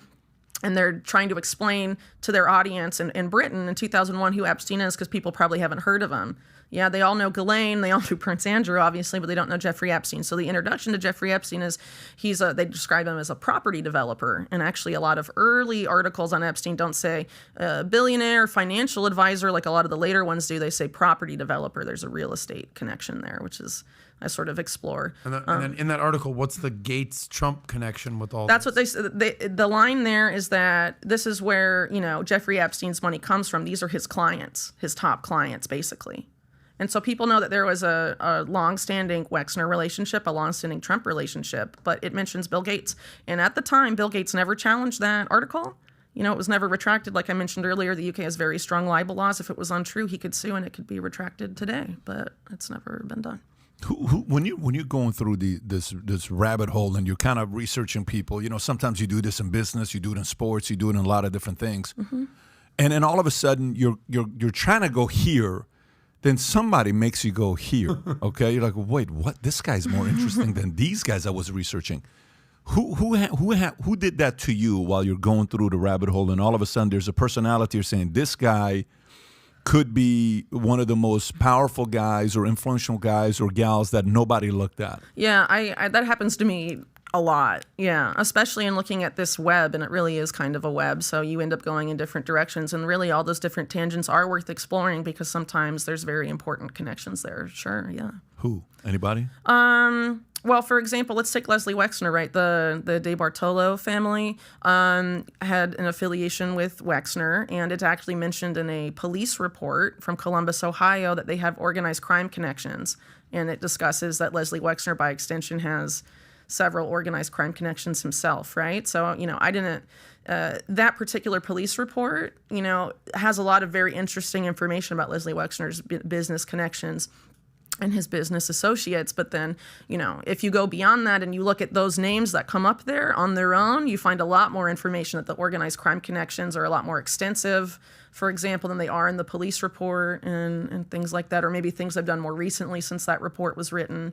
It's really worth leaving no stone what's unturned crazy? in these cases. Have you ever watched the show It's Always Sunny in Philadelphia, ever? Yeah, but years Hilarious, ago. amazing show. But Yeah. to your point, Tyler, pull up this picture I just sent you. Tell me if you've ever seen this image, if we could pull it up. I'm working on it. But this is what essentially Pat's question reminds me of that you're doing. That anyone who's ever watched the show. Oh, it's with You've the seen wall. this? Yeah, sure. It's Any it's like a meme making too. a murder documentary, going down the rabbit hole. This is what comes to mind. This is Yeah, where but I'm at right now with all this stuff. but some people use this image, right, to be like, oh, everyone that looks at this kind of stuff and claims there's any sort of web or like decentralized power structure with real pull is insane. And it's sort of this claim when you get called a conspiracy theorist, right? It's sort of this idea that all the stuff we were talking about today, it's just a coincidence. These people have no agency. They don't actually, plan to expand their power and wealth behind closed doors. And I think that's honestly pretty naive. I gotta to tell be you, I saw honest. this comedian yesterday. You know how somebody sends me this clip. What a funny African-American wearing a suit. This thing went viral. Funny. I wish I knew the guy's name to give him credit. If I find it, I'll put it on Instagram for people to see it. So he says, listen, I understand not believing most conspiracy theories, but you mean to tell me you are willing to believe that all of them are conspiracy theories? He says, I have a problem with that. There's no way in the world all conspiracy theories are wrong. No way. There has to be some of them that are right. He says, look, here you have the government that's filled by thousands of powerful people, hundreds of powerful people, and there's 330 million of them, of us, right, that they're going to lie to us. He says, look, I got a son. I love my son. I love him more than anybody in the world. And I want him to live an incredible life. But I got to tell you, he's got one person above him as a father, and it's me. And I lie to that kid all the time. That's the one right there. You send it to me? Oh, my God, that was hilarious. I couldn't stop laughing. Let's put the link below if people want to watch. He says he lies to the kid. He says, I lie to my kid all the time. He says, what makes you think if I as a parent lie to my kid all the time, government's not lying to us about different conspiracy theories? Yeah. He says, you have to be naive to not believe some of these things that could be true. Fully agree. But they put the label and then they discredit somebody that's writing and saying what they're saying. And they take one part of it that you got wrong, and automatically they say everything else you said But- before It's is like wrong. that Think Snopes about- mostly false thing. It's like, Yeah. no, it was mostly true. Yeah. But one little false component. But think about today. If you're saying something that's true, but the government calls it a conspiracy theory, you can lose. If you're someone like me, you can lose your income. You can be taken off of Patreon. You can be taken off of Twitter, Facebook, YouTube. Where did you get taken off? Any of those I things? got taken off of Patreon. Yeah. Patreon took you off. Yeah. What was their reason? Well, I wrote an article about the affiliations of the creator of the AstraZeneca COVID vaccine, and that he was affiliated and speaking to the Galton Institute, which was until 1989 the British Eugenics Society, and some of the affiliations of that particular organization. So anyway, they didn't like that. I mean, eugenics. We can have a whole conversation about Oh that. yeah. But I got to tell you, I'm on Pat's show, on our show, I'm sort of the skeptic. We have 9/11 Sure. theory, conspiracy theories guys. We've got obviously COVID stuff. We've had priests on that exorcise demons, QAnon type stuff, and I'm very skeptical. On this, I'm not skeptical at all. I'm Well, like, okay, questioning things. I think you're savvy enough to know that a lot of this stuff makes sense when we're talking about the politics of power, Yes. and you're about follow the money. Yes, exactly. yeah. That's my point, is that it's, But- people want to get political ideology. Right. This has nothing to do with politics. But I mean- Democrat Republicans, just follow the freaking money here. Yeah, See what's and going think on. about that with Epstein. This is a guy that's so infamous. Everyone in America probably knows his name, but no one knows that he committed financial crimes. Oh, he's a sex trafficker. That's what we know He's about just him. a sex trafficker, We know right? that he's a financier. But this is a guy that Bear was Stearns. involved in one of the biggest Ponzi schemes in U.S. history with Towers Financial. Even though he was named as being the mastermind of that during grand jury proceedings, his name is dropped from the case, and he ends up at Bill Clinton fundraisers in 1993. And then after that, some of the most controversial fundraisers in Bill Clinton's presidential career, Epstein's there. And then after Clinton leaves office, he's setting up the Clinton Foundation, flying on Epstein's plane around Africa. He credits Epstein for coming up with his HIV/AIDS philanthropy, being involved in creating the Clinton Health Access Initiative, and a lot of people have sort of, argued that the Clinton Foundation is sort of a glorified political slush fund for the Clinton family. So why do you have a financial criminal helping you set up your foundation after he's involved with the most controversial, actually, fundraisers of your political career, after being involved in a major Ponzi scheme, after being a financial bounty hunter involved in the offshore banking complex? It's complicated stuff. There's no interest in looking at this stuff except for maybe the Daily Mail. I'll give you some examples. So the Daily Beast, around the time that Epstein was arrested the second time, came out and noted that Epstein had attended at least 5 meetings at the Clinton White House with a guy named Mark Middleton. Okay. Last December, the Daily Mail obtained the full visitor logs. That number ballooned to 17. It wasn't covered in the U.S. Shouldn't that matter? That it goes from 5 to 17. You have this guy in less than around 2 years going to the White House 17 times. And he's not just meeting with Mark Middleton. His first meeting was Robert Rubin, former head of Goldman Sachs, who, by the way, Goldman Sachs was accused of being a major accessory to Robert Maxwell's financial crimes, including the stuff with the pension funds and all of that, were involved in all of this crazy stuff. So the guy that is running basically the bank that Robert Maxwell is very much tied to, Robert Maxwell dies, and the first guy to bring Jeffrey Epstein into the White House is that banker.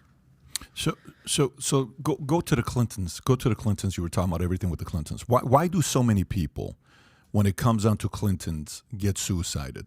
We hear the story. I don't have an answer for that, I can give you my opinion. Yeah, that's what I want to hear. Why we hear these stories, and then I want to ask you whether you feel Trump has any kind of a involvement with Epstein, not in regards to business, but with women, because I have my own theory there as well. But let's start off with the Clintons first. Okay, so the Clinton stuff is really complicated, and even I, with the book, I sort of saved some of that stuff for last, and it probably should be its own book, because this Mark Middleton guy, most of his meetings were with Mark Middleton.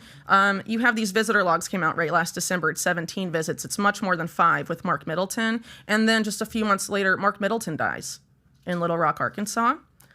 He was allegedly found hanging by the neck with an extension cord around his neck and a shotgun wound to the chest, and it was labeled a suicide.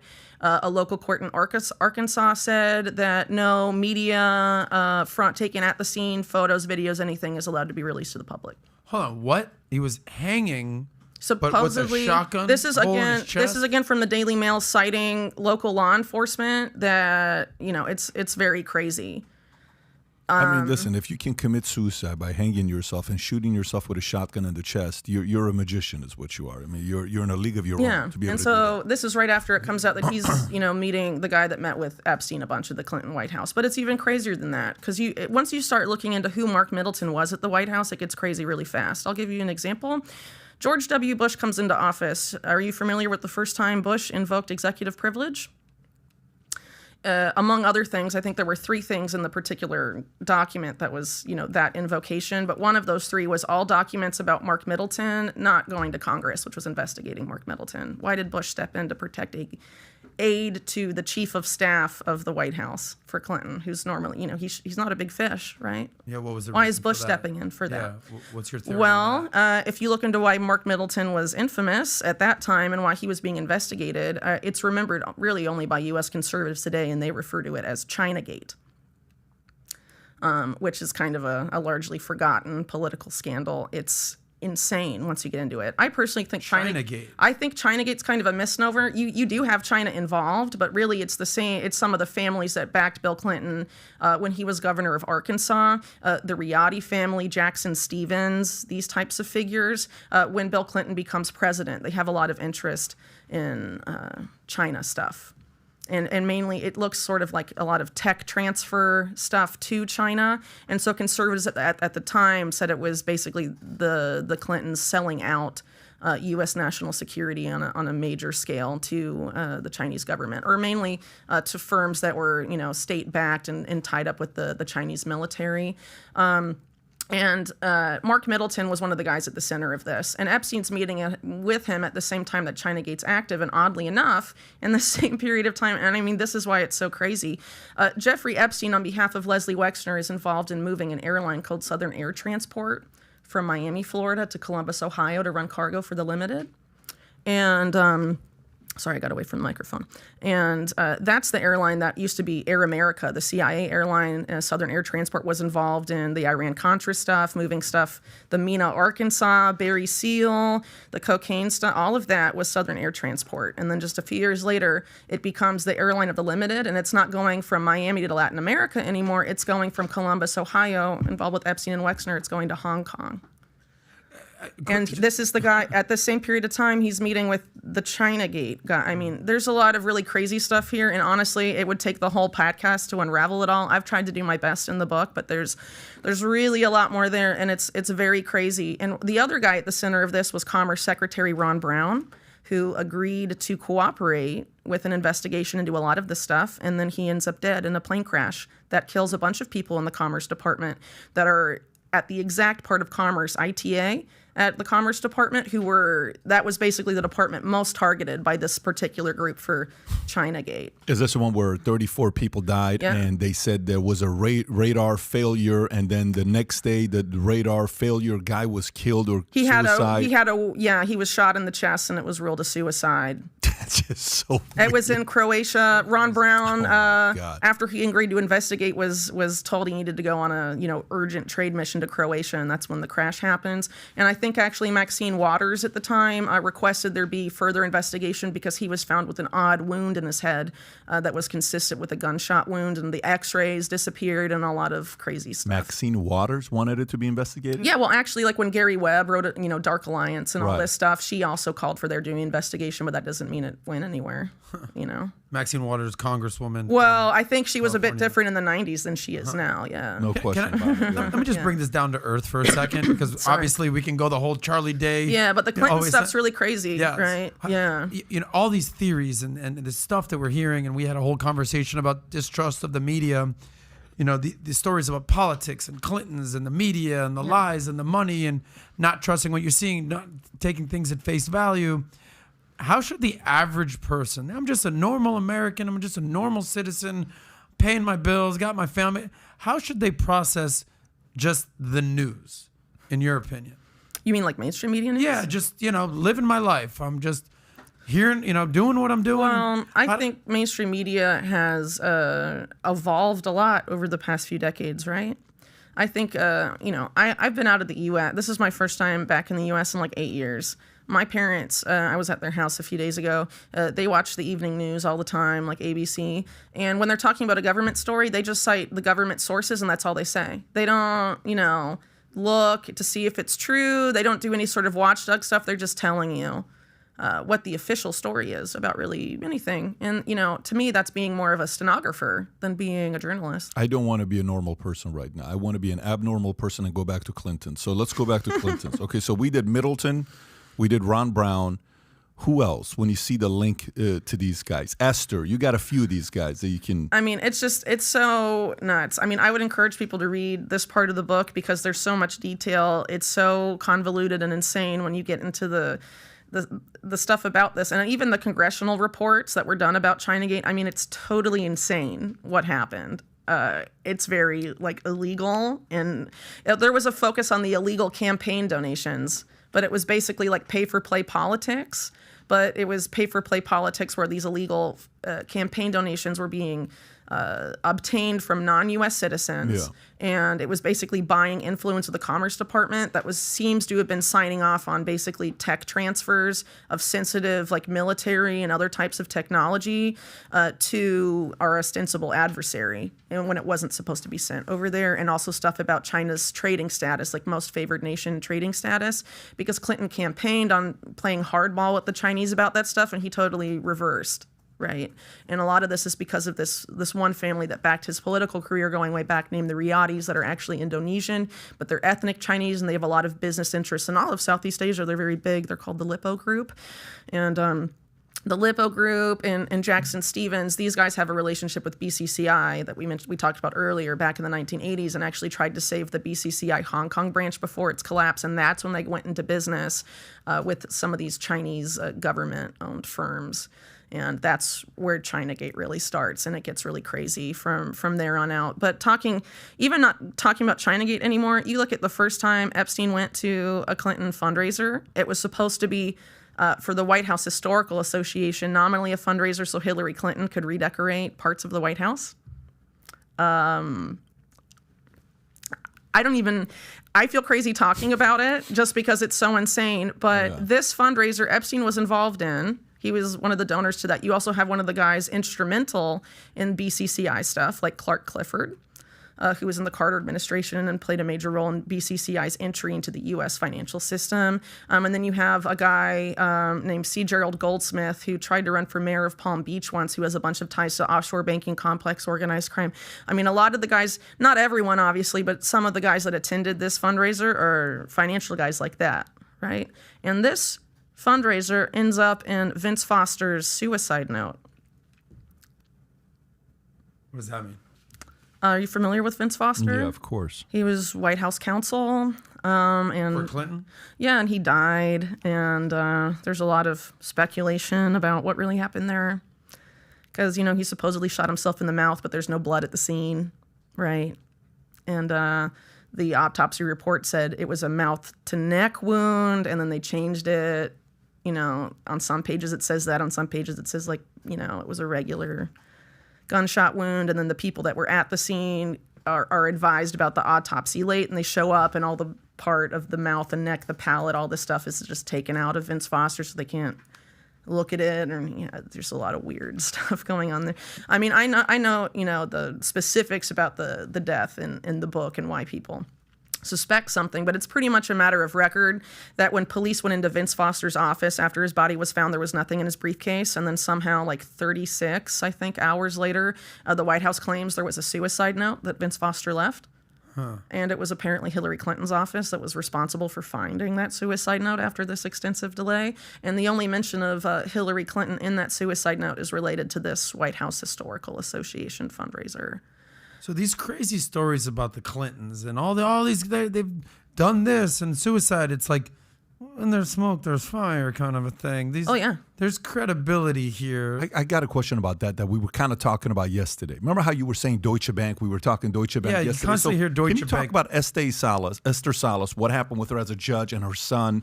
So I haven't followed up since the shooting happened, to be honest. So I'm not actually sure how that case has advanced or not, but I know that the case was about to be heard. Esther Salas was the judge overseeing the case related to Deutsche Bank's relationship with Epstein, and how despite staff, red flagging lots of stuff that he was involved with, nothing happened to him at that particular bank. And there was a shooting at her home. Her teenage son was murdered. And really, if you think about it, since Epstein's second arrest and the case became infamous, that's the only innocent person to die. Yeah, and that's related to Epstein's finances. This is, again, why I say the financial crimes, there's a reason this stuff is underreported. But the part of the story that I want to bring back to Clinton's and some of these other guys is the following. So guy shows up as a delivery man, shoots the son, wounds the husband, son dies, while this whole thing is going on with Epstein and Deutsche Bank. And then the shooter the next day, or no, not the next day, the same day, is found in a car with a dead with a bullet wound, and he killed himself right after he killed these guys. That's the narrative. So, right. Some people have speculated, is it even the guy that did the shooting, or was it just pinned on him, or, who knows? And if you look into the guy who is the alleged shooter, he previously worked for a group called Kroll Associates, which is known as the CIA of Wall Street. They did security on World Trade Center during 9/11. They also investigated many scandals of this particular group I write about in the books, and then found no wrongdoing, even if they acknowledge wrongdoing in the bulk of the report. Their summary is, everything's fine. They investigated people like Adnan Khashoggi and Imelda Marcos for all those financial things. I think Covenant House. Lots of stuff. Robert Maxwell hired them right before his death. Very interesting firm, to say the least. And actually, French intelligence alleged a few times that they were an actual front for the CIA, Kroll Associates. But if you look at who's made up a lot of their staff historically in terms of intelligence connections, it seems to come mostly from either U.S. or Israeli intelligence at Kroll Associates. How many murders are linked back to Clinton's? What's the number? I've heard 74. I have no idea, but I'm sure people link all sorts of stuff to them. And I think there are some that we could link, and then there are some that maybe are a little more speculative depending on who's making the list, so right? Here's my question. I'm going to be the skeptic here, and my question is the following. So if somebody does things like this, like RFK, when I asked him about the murder of his father, Robert Kennedy, he went out. He wrote a book about it, on what they did to him and his uncle, right? I mean, if something like that happens to you that closely to you, you're probably going to spend the rest of your life wanting to find out what happened to get to the bottom of it, right? Okay. Are most people going to want to seek vengeance? I don't know. Of course, most will not. Most are going to be like, I'm going to do something, and they're not going to do anything about it, and life kind of goes on. In most tragic events that happens, people generally move on a couple years later, and life kind of happens. You're worried about, it's going to affect the other kids, this, that, so I'm not going to do anything about it. But if you've ever seen that one movie with Gerard Butler, what's the movie's name? We were talking about it yesterday.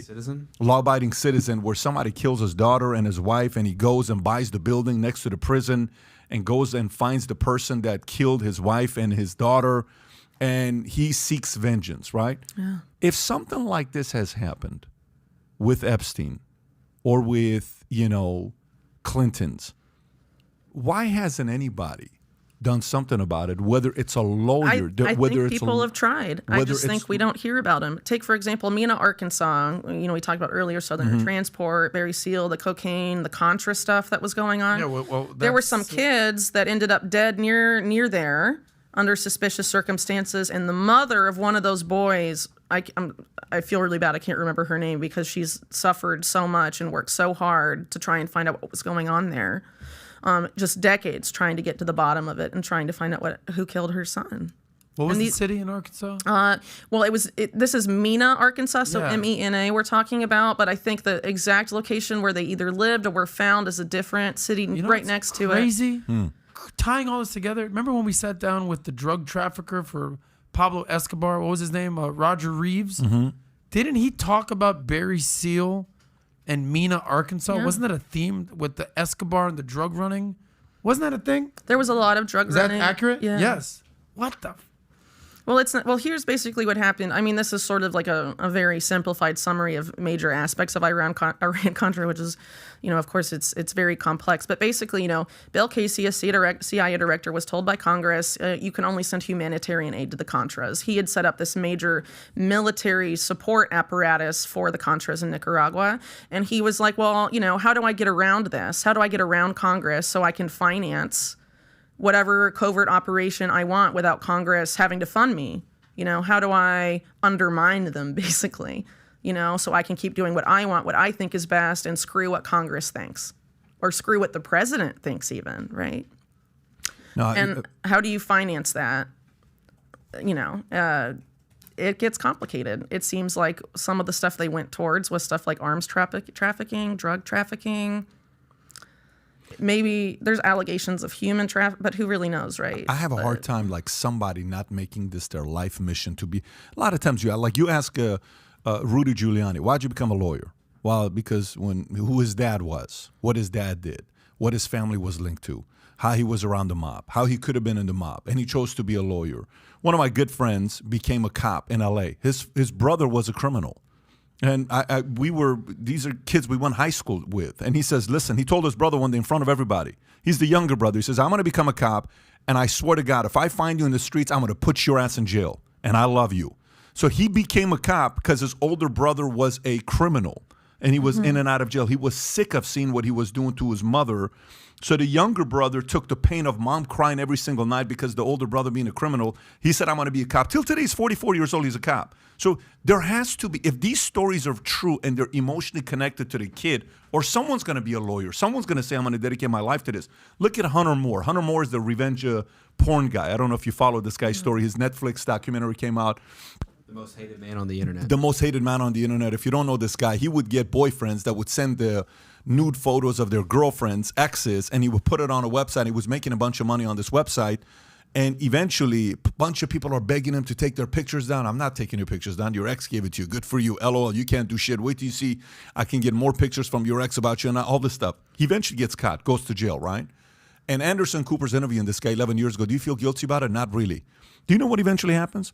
A mother, named Charlotte Laws, found her daughter's nude picture under his website, asked him to take it down. He never took it down. She's the reason he went to jail. One mother dedicated her life to take this guy down, and she won. So if all of these stories are true about the Clintons, if all of these stories are true about the Epsteins, if all these stories are true and families are connected, suicides, people love those people. Kids love their dad, their mom. Yeah, Someone's got to do something about it. How come nobody has? Well, in the case of the person you're talking about, did the guy running that website have major intelligence connections? Did he have major connections to some of the wealthiest, most powerful people on Wall Street? Probably not. Probably not, right? So, it really depends on who you're going up against. I don't know about that. I think if something like that happened, a kid would dedicate their lives to politics, office, being a billionaire, being an influential person. But again, I think it depends on the kid. Take it like Ron Brown's son. Ron Brown's son went into politics and was just like his dad, sort of, because Ron Brown was pretty corrupt. He did end up getting killed because he agreed to cooperate, but only because, he was at the end of, they had a lot of stuff on him, right? Who's Ron Brown's son? I think he's Ron Brown Jr. I can't remember, but he ended up being a corrupt politician even after what happened to his father. And I can't remember exactly. I think it was it wasn't national politics. It was either like city or state or something, but he ended up getting caught for some, I don't know if it was bribery, but something along that. The specifics I don't remember, but he just kind of went into the same business his dad was in. And maybe he was like, well, maybe something happened to my dad, but, I saw how my dad was before and he made a lot of money and I want to make a lot of money. Let me ask you this. Let me ask you a question. Let's just say you are, I'm gonna come to you. You are the daughter of any of these guys, that were suicided, Hypothetically, they were suicided. But I would fight, but I don't know if everyone's like me. You know what I mean? Some people are but what would you do? Let's just say, I want to use you. Sure. What would you do? Say you're one of those people. It's not like you're going to go be a UFC fighter, find these guys in the streets and fight them. No, sure. How would you go about doing it? You're a 22-year-old daughter of one of these guys that the Clintons, Epsteins, they did something to him, or you're the sister of one of the girls that Epstein picked up and he put on this island or the house. What would you do? I would try and get people in media to tell my story, right? But what if the media won't touch the story that you're trying to get out there? Will they have you on? Would. A podcast maybe, but not a big podcast. And will bigger podcasts pick it up? I don't know. I think it depends. Again, why did mainstream media not want to cover the fact that Epstein went to the White House with Clinton 17 times? Why did they not cover the fact that, last December, the picture finally came out of Bill Clinton and Jeffrey Epstein shaking hands in 1993, but they claimed for, a couple years that they didn't meet until, after Clinton was out of office and wasn't president anymore? Why will they not look into the fact that Bill Gates says, we only met for the first time in 2011, but there's documentation that they knew each other at least a decade prior, if not longer? I think there are people who will try and fight, but sometimes, what if someone does try and go on a podcast and then they get a knock at the door and it's like, you can't talk to people anymore unless you want what happened to your father to happen to you or something like that. So you would eventually be silenced as well? Well, I don't know. But I think, you mean about my work and stuff? I'm saying you. No. Oh. I'm saying you're the daughter, you're the sister of somebody. I think some people, what if they try and do something and they get threatened? Okay, so it happens to you. Audience, if you're listening, happens to you. Comment in this. What do you do? Something happens to you, okay? Somebody did this to your mom, okay? Somebody did this to you. What would your long-term plan be? I'm asking a very serious question here. I'm glad you used the word long-term. Because I think short-term, everyone's going to be filled with anger and vengeance. You're not going to get to them short-term. This has to be a long-term plan. Exactly, that's my point. And it's got to be through career, law, politics, business, what would you do? You're going to have to long-term? dedicate your life to revenge is what it comes to. You're like Batman at that point, right? Short term, everyone's going to be angry and upset and want to get vengeance. Can't do nothing. But Batman has the resources, right? He's Bruce Wayne. He's super rich. He's got all this technology. He's got this big company behind him. What if you're just a regular person? What kind of resources do you have? What if no one wants to have you on their podcast? What if you can't get anyone to tell your story? Yeah, as emotional and as distraught and as revenge-stricken as you are, at some point, most people are just going to be like, fuck it, it's not worth it. And they give up. But I mean, think about Esther Salas, who we talked about a little bit more. Her son's killed. Her husband's almost killed. How are you going to rule in that case? As a judge. As a judge, what are you going to do? They've already taken the most important thing from you. But what's the purpose of life at that point, though? You know, what is the, you know, at that point of the game, like, you know. I think what they're trying to say is don't fuck with the mob. Yeah, I don't know about that. No, I think there are certain people that don't roll that way. I think there are certain people I think there are certain people, but is that everyone? I don't think it's everyone. Yeah. I think there's some people, maybe like you, like me, like you, that would fight and do everything, but I don't know if that's everyone. You know what I mean? Some people, you know, just want to be left alone. Well, Pat, what was the after a movie while. that we all watched? The Man on Fire? That's kind of what this reminds me of. I don't remember the exact premise of that, but it was that's revenge. I'm actually not going that direction. I'm actually not going that direction to seek vengeance, to kill. But because in that situation, he didn't kill the brother. The devil, he didn't kill the brother. He shot the brother's hand, and then he gave up his own life in exchange for Dakota Fanning, right? Because Greasy was Denzel, and he gave the exchange to find out if she's alive. Go ask him what she calls her teddy bear. Hey, what do you call the teddy bear?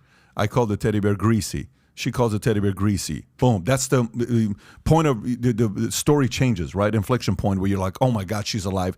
Okay, what do you want? I want your life. But I don't know. Like, all I'm thinking about is if all this stuff is true and it doesn't become, by the way, not all of it needs to be true. If 20% of it is true, with all these personalities we hear about suicide and killing, I don't need 100% of it to be true. I need 10% to be true. I need 20% to be true. And they're not held accountable for it. So if this is all about the Clintons, right? Let's keep in mind a lot of people that are on this, alleged suicided list are people that work with the Clintons and also were involved in allegedly a lot of shady stuff. So is there, an element of dirt to that as well? You see what I'm saying? Like, let's see, someone like Vince Foster, right? Allegedly, Vince Foster's sister, there was like some money exchange and stuff before his death. And like, maybe what if the family, the broader family, is sort of tied up in this stuff too? Do you think they're going to fight if someone gets killed that's close to them? If they're also sort of involved in this shady world? That's not everybody, though. No, it's not. You're right about that. I agree that it's not everybody, but you're talking about the Clintons. It's not like everyone that's on that suicided list is like equally innocent as others, So it gets really complicated and convoluted. But again, I don't think, unfortunately, I didn't do a lot of research into their families and what they've done since then. I do know that like there's that mom from the kid that was killed near Mena, Arkansas, that's been fighting since the 80s. Yeah. Really. And there are some people like that, but is everyone on that list going to be like that? It's hard to know. And it's hard to know in this case too.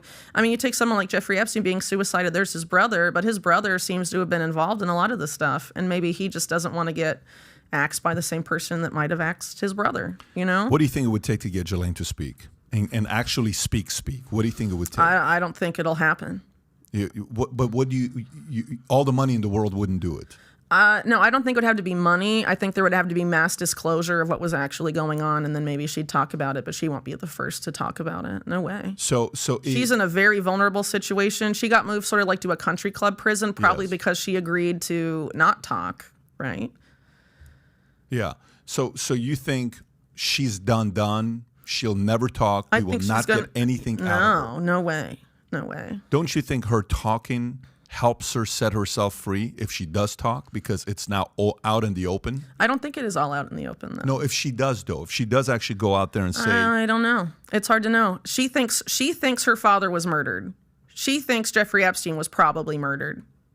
So, I mean, at this point, again, what's the purpose of living? So why not talk and open? You'd have to ask her. I mean, she thinks she'll get another couple of years. I know you guys are in texting terms. Not exactly. See what she. So now let's go to the Trump situation. So, you openly talk a lot about Trump. It's not like you're holding back because you're not a Republican, you're not a Democrat. I don't even think politically I want to put you anything. You're just objective about everything. What do you think Trump's involvement is with this? Well, I definitely think, mainstream media likes to focus on either Epstein-Trump or Epstein-Clinton. I think the Epstein-Clinton relationship is far more damaging than the Epstein-Trump relationship.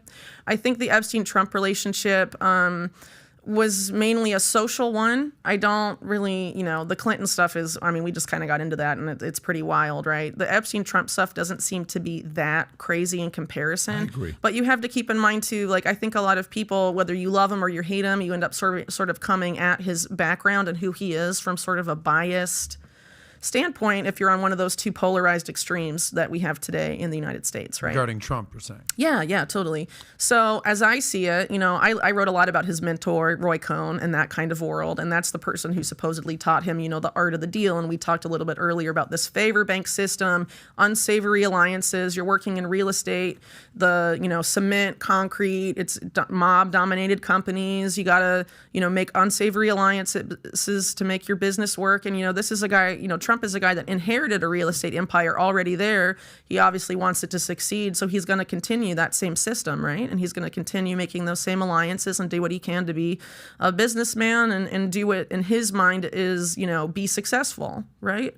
So I think that's sort of how you get, the Trump we have today. But then again, you have Trump have a major bankruptcy in the early 90s. The bank that rescues him is Rothschild Inc., which is the Wall Street branch of the European banking family. And that particular bank was also very close to Robert Maxwell. It was also very close to a guy named Sir James Goldsmith. That's also one of these corporate raiders from this period of time in the 80s. And actually, Jeffrey Epstein had a relationship with him, Goldsmith, as early as 1973, 1971, somewhere in that ballpark. So that connection goes very far back, actually. But Rothschild Inc., the guy that was in charge of it was Robert Peary, I believe his name is. And so Robert Peary decided to specifically recruit sometime in the 1980s Maxwell and Goldsmith, and I think another associate of Maxwell, and this is coming from the New York Times, by the way, as to sort of help them grow their mergers and acquisitions business. The Rothschild family sort of saw Rothschild Inc. as sort of a neglected branch of their banking, empire. Thank you. And they tasked this Robert Peary guy with sort of growing it and developing it. And so he brought in Maxwell and these guys, right? And so this is one of the banks that's responsible for Robert Maxwell's deal with Macmillan, for example. And Macmillan is believed to really be the way that Robert Maxwell got his foot first in the door of in New York City specifically, because of their interest there, Macmillan's interest there. And so then you have that same bank that's very tied up with Robert Maxwell and these characters rescue Trump from bankruptcy. So by the way, if you're watching this, rescue Trump from bankruptcy. So by the way, if you're watching this, if you think this message needs to be heard by others, give it a thumbs up and share with others, because that's going to help with the algorithms. If you think this is a message, and we're going to give the links to her book as well at the end. But you know why I don't believe he has anything linked? And the media would love to find something with him and Epstein. Because if you did, you would have never done this. On the debate stage, Trump pulls out a stunt and brings out, the ladies that he brought up. I'm sure you remember this, when he brought up Paula Jones and Kathleen Wiley and Juanita Broderick. There's no way you do that if you have any link to Epstein. Because if you do this, 100 times more of this is coming back to you. Totally. Well, like I mentioned earlier, the Epstein-Clinton relationship, far more damaging than the Epstein-Trump relationship. So if it's Trump versus Clinton, who's going to want to bring up Epstein first? Really, neither of them, I think. Because, again, this unsavory alliance system, it looks like Trump sort of did that to an extent, with Epstein. But like I sort of touched on earlier, it seems like he was closer to the Maxwell orbit of stuff, right? And that may be because of this bank. That may be because he was on the Lady Ghislaine and had sort of the stuff with, allegedly with Simeon Mogilevich, or Robert Maxwell business partner and organized crime guy and all this stuff. But again, unsavory alliances, you have to, in order to be on top in that dog-eat-dog world, where Trump inhabits, right, in New York City, maybe you have to do some things that aren't so nice, right? It's a challenging thing, because once you come into fame and money, you get invited to parties all the time. And you don't know what party you're going, because typically here's how the party invitation sounds like. The party invitation goes and says, there's going to be a lot of who's at this yacht party. It's a Monaco-style yacht party. It's a party being hosted at XYZ's house. And you're like, okay, cool. I'll go to the party. Yeah. But then you go to the party, and the next thing you know, pictures are being taken. And then afterwards, hey, such and such was at this person's party. Dude, I just got an invite. I don't know anybody at these It's hard parties. to know, but, you got to follow the money, right?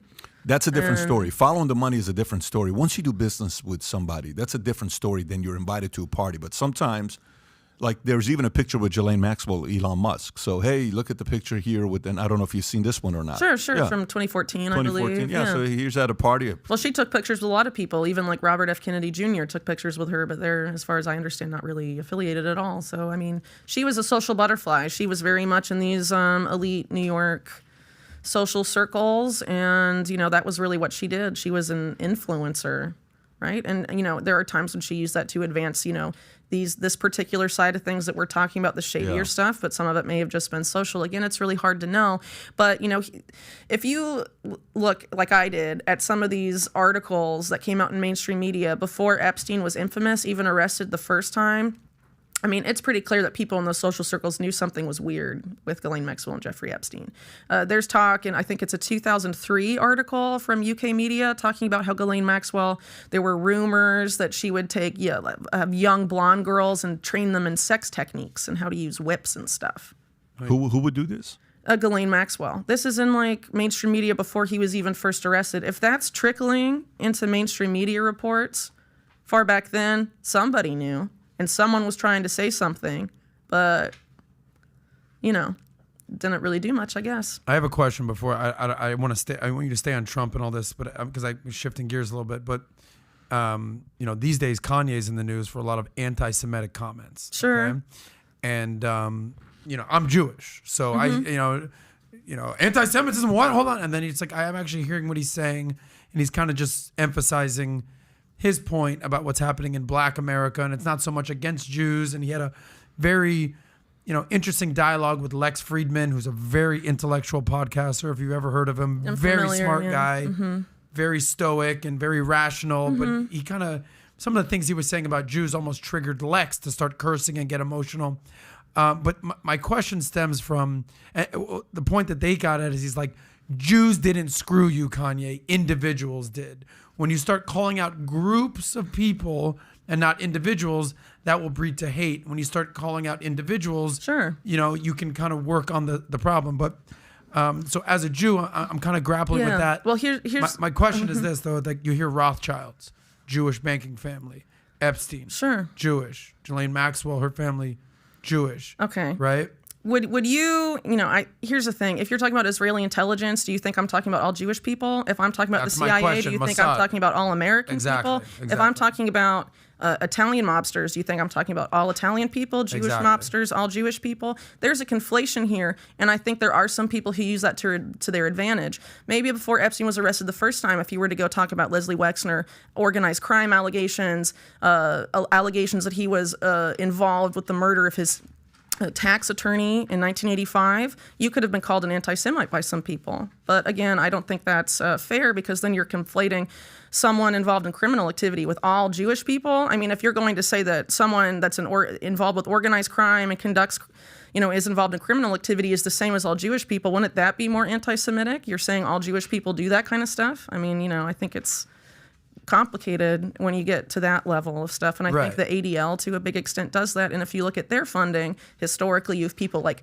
the Bronfmans. I think Wexner's involved to an extent. I think he works with some other groups, though. But some of these other groups that do make those allegations, you talk about powerful billionaires that may have been involved in criminal activity and like, oh, you're looking into that, you're an anti-Semite. I mean, some of those groups are funded by these billionaires. Yeah, and that's ultimately what I'm saying. And they're using it as protection for themselves to the detriment of the broader Jewish community. Correct. And you look at someone like Leslie Wexner, he's a major funder of North American Jewish leadership, right? But he's a guy allegedly tied to organized crime, and he's made very controversial comments about his spiritual persuasion, right? And so this is a guy that has been directing, Jewish American religious life for a very long time. And also very influential with Israeli government people through the Wexner Israel Fellows program since the late 1980s. And the Bronfman family is, Of course. they run a program called They have a Birthright lot of Israel, right. which is a major program. Yeah. for That Jewish actually people. came out of this mega group that was created by Leslie Wexner and I believe Charles Bronfman in 1991.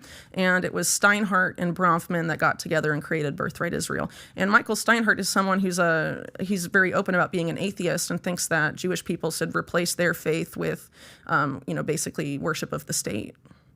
Of Israel and stuff. So, it's very complicated. So, once you get into that kind of money and power and stuff, it does become complicated. And I think we should be able to talk about that stuff because if we can't, that's not good, right? People need to be held accountable if they're involved in organized crime and any stuff. It doesn't matter what ethnic group you were a part of or what religious group you're a part of.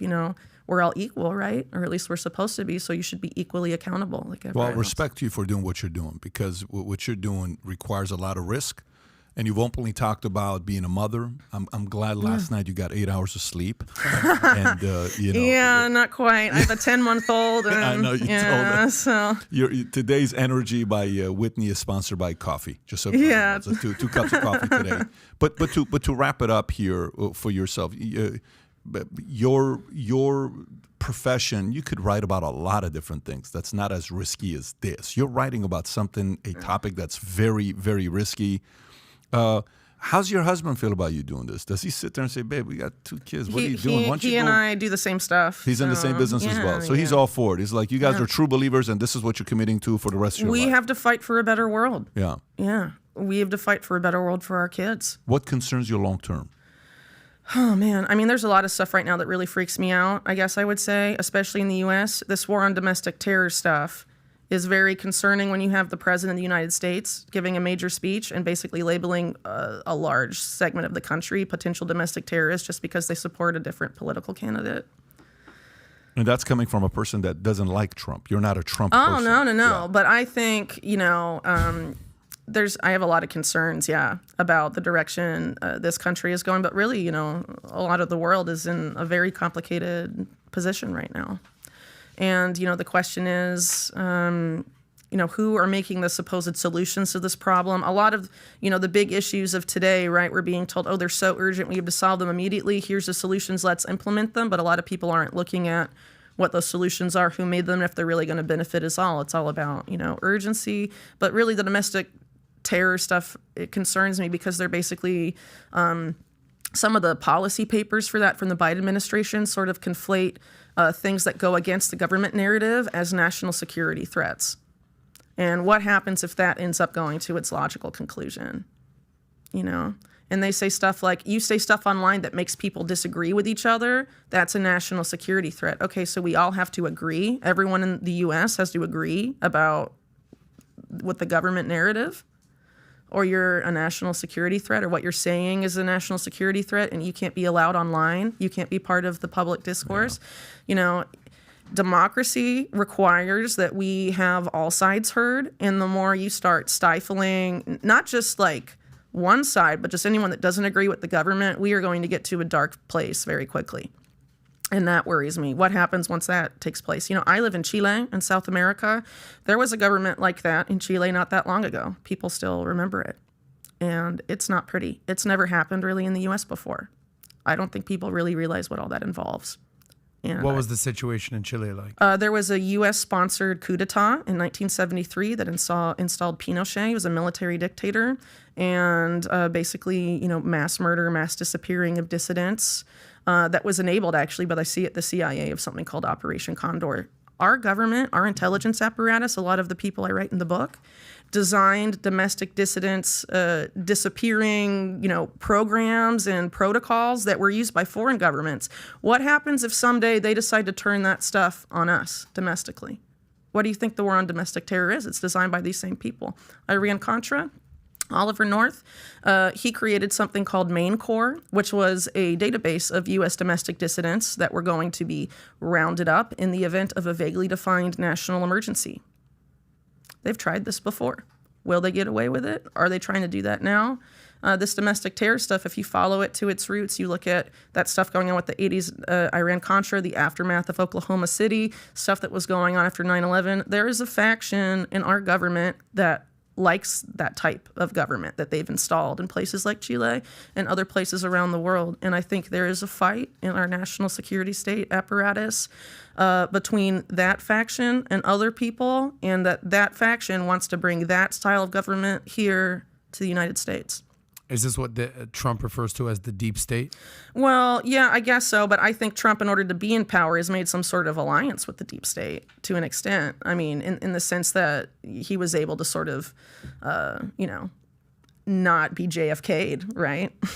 But I think at the same time... You think he made an alliance with deep state? Not necessarily. Maybe some factions of it to get in power. I mean, in order to be a presidential nominee of one of the two parties, you have to make, again, unsavory alliances. But I don't think it's...